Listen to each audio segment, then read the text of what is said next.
नमस्कार मेरे प्यारे भाइयों बहनों, स्वागत है आपका एग्जाम बूस्टर एसएससी चैनल में।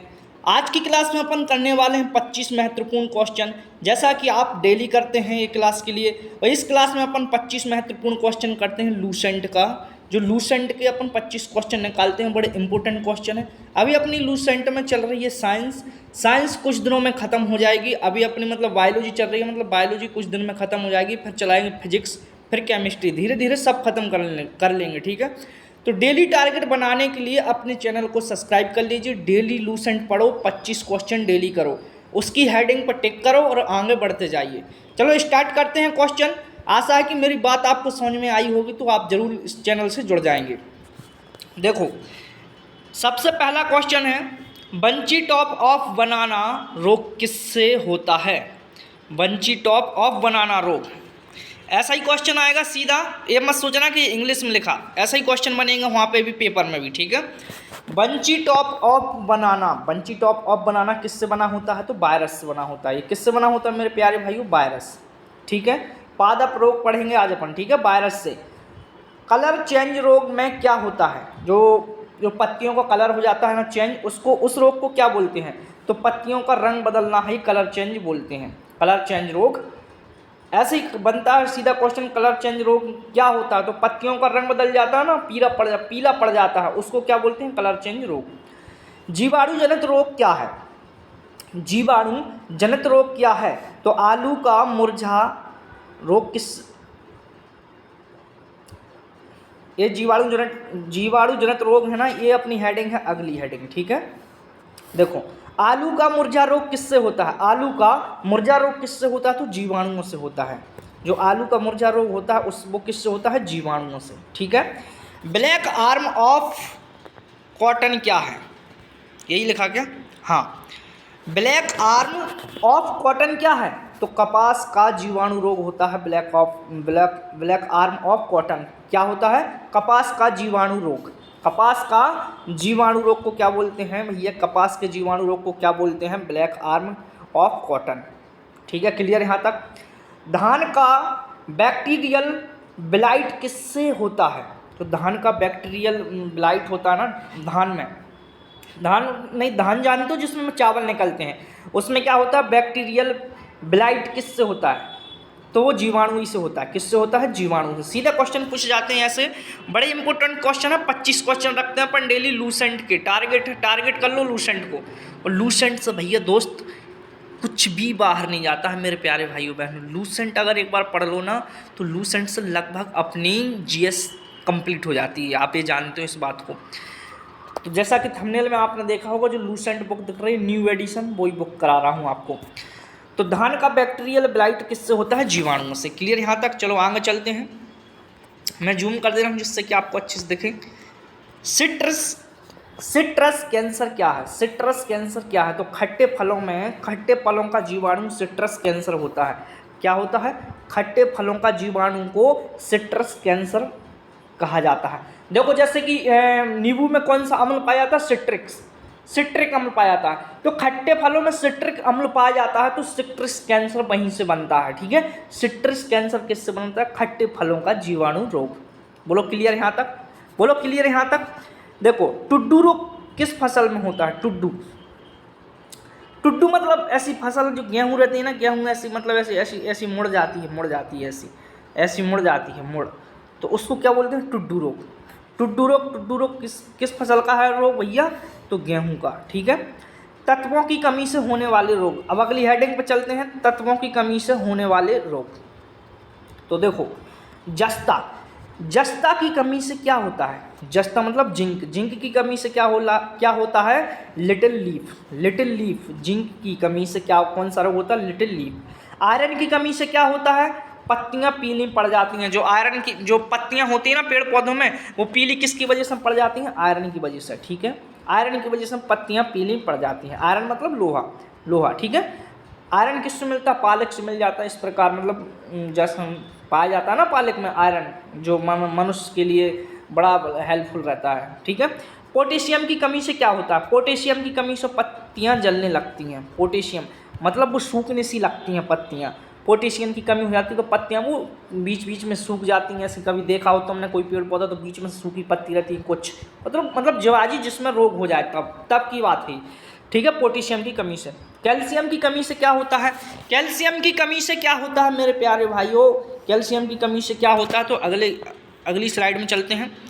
कैल्शियम की कमी से टमाटर सड़ने लगते हैं। क्या होता है कैल्शियम की कमी से? टमाटर है ना, जो टमाटर रहते हैं वो सड़ने लगते हैं। और टमाटर में कौन सा अम्ल पाया जाता है? ऑक्जेलिक अम्ल। टमाटर में कौन सा अम्ल पाया जाता है? ऑक्जेलिक। ठीक है,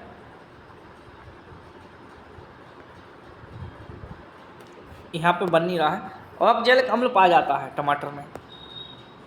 कौन सा अम्ल पाया जाता है? ऑक्जेलिक अम्ल। ठीक है, क्लियर यहाँ तक मेरे प्यारे भाइयों? टमाटर में कौन सा अम्ल पाया जाता है? ऑक्जेलिक अम्ल। बोरेन की कमी से क्या होता है? बोरेन की कमी से क्या होता है? बोरेन की कमी से क्या होता है मेरे प्यारे भाइयों? तो शीर्ष भाग सूख जाते हैं बोरेन की कमी से। क्या होता है? शीर्ष भाग सूख जाते हैं बोरेन की कमी से। ठीक है, वनस्पति विज्ञान। अब चलते हैं अपन वनस्पति विज्ञान पे मेरे प्यारे भाइयों। वनस्पति विज्ञान, वनस्पति विज्ञान क्या है? चलो ये अगली हेडिंग है अपनी, वनस्पति विज्ञान। लौंग कहाँ से प्राप्त होती है? लौंग कहाँ से प्राप्त होती है? तो फूल की कली से। सीधा क्वेश्चन बनता है ये भैया। लौंग कहाँ से प्राप्त होती है? तो फूल की कली से लौंग प्राप्त होती है। ये मसाला होता है ना, मसाला, लौंग मसाले में रहती है लौंग। ठीक है, तो देखो केसर किस भाग से प्राप्त होता है? केसर, सॉरी मेरे प्यारे भाइयों, केसर किस भाग से प्राप्त होता है? केसर किस भाग से प्राप्त होता है? तो भैया केसर किस भाग से प्राप्त होता है? तो वर्तिकाग्र से। वर्तिकाग्र से केसर प्राप्त होता है। ठीक है, क्लियर यहाँ तक?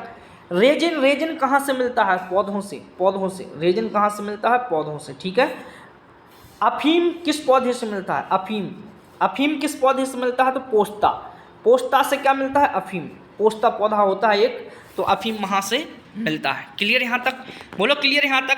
मजा आ रहा कि नहीं? देखो भाई लूसेंट निकालो, लूसेंट में जो हेडिंग रहती है हेडिंग पर टिक करते हैं। जितनी हेडिंग के अंदर से क्वेश्चन बनते हैं मैं वो क्वेश्चन कराता हूँ आपको। तो भैया इससे बाहर कुछ जाने वाला नहीं है, ये तो पक्का है। चलो आगे देखते हैं। क्यूटेन कहाँ पाया जाता है? क्यूटेन कहाँ पाया जाता है? तो पत्तियों की सतह पर पाया जाता है क्यूटेन मेरे प्यारे भाइयों। कहाँ पाया जाता है? पत्तियों की सतह पर क्या पाया जाता है? क्यूटेन। पत्तियों की सतह पर क्या पाया जाता है? क्यूटेन। ठीक है, पत्तियों की सतह पर क्या पाया जाता है? क्यूटेन। अब चलते हैं अगली हेडिंग पर, जीवित जीवाश्म। ठीक है, ये अगली हेडिंग है। जीवित जीवाश्म क्या है?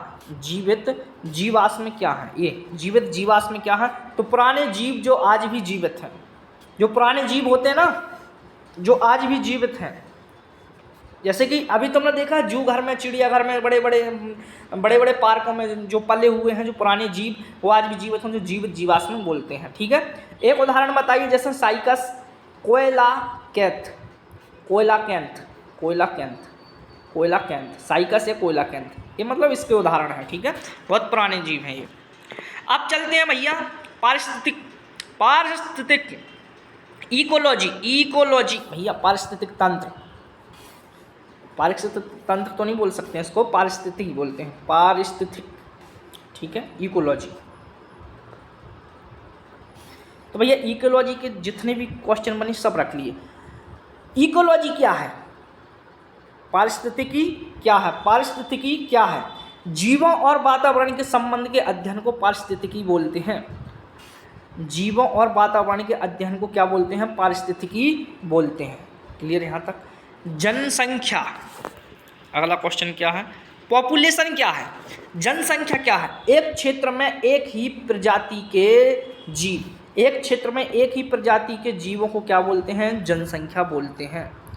ठीक है, एक ही क्षेत्र में एक ही प्रजाति के जीवों को क्या बोलते हैं मेरे प्यारे भाइयों? जनसंख्या बोलते हैं। ठीक है, क्लियर यहाँ तक? अगली स्लाइड में चलते हैं मेरे प्यारे भाइयों। 3-4 क्वेश्चन और रह गए हैं, बस बढ़िया लास्ट तक बने रहिए। बढ़िया डेली अपने 25 क्वेश्चन करते हैं यहाँ पे। 25 क्वेश्चन करने के लिए डेली लूसेंट का टारगेट बना लीजिए आज से। समुदाय क्या है?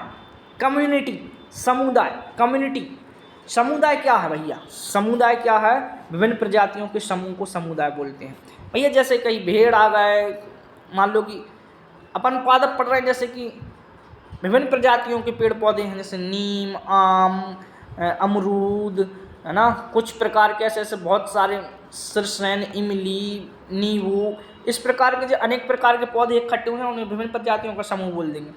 ठीक है, ठीक है, बोलो।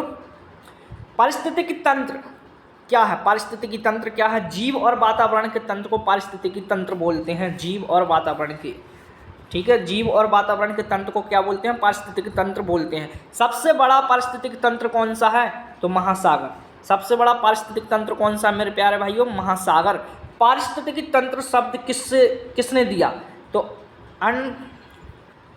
जो पारिस्थितिकी तंत्र शब्द है वो किसने दिया? अर्नस्ट हैकल ने। अर्नस्ट हैकल, क्या अर्नस्ट हैकल लिखा? अर्नस्ट हैकल ने दिया है। ठीक है, क्लियर यहां तक मेरे प्यारे भाइयों? क्लियर कि नहीं? अर्नस्ट हैकल ने दिया पारिस्थितिकी शब्द का। पारिस्थितिकी शब्द किसने दिया था? तो अर्नस्ट हैकल ने दिया था मेरे प्यारे भाइयों। भैया लास्ट तक क्लास आपने देख लिया, 25 क्वेश्चन अपन ने कर लिए हैं। आपका एक क्वेश्चन मैं यहाँ पे होमवर्क के लिए देता हूँ, मैं ऐसे ही बोल दे रहा हूँ जिससे कि आपको याद रहे। बताइए, केंद्रक की खोज किसने की थी? केंद्रक की खोज किसने की? केंद्रक की खोज किसने की? अपन ने बहुत पहले पढ़ चुके हैं इसको। केंद्रक की खोज किसने की? इसका आंसर आपको कमेंट करना है। लास्ट तक क्लास देखने के लिए so thank you so much.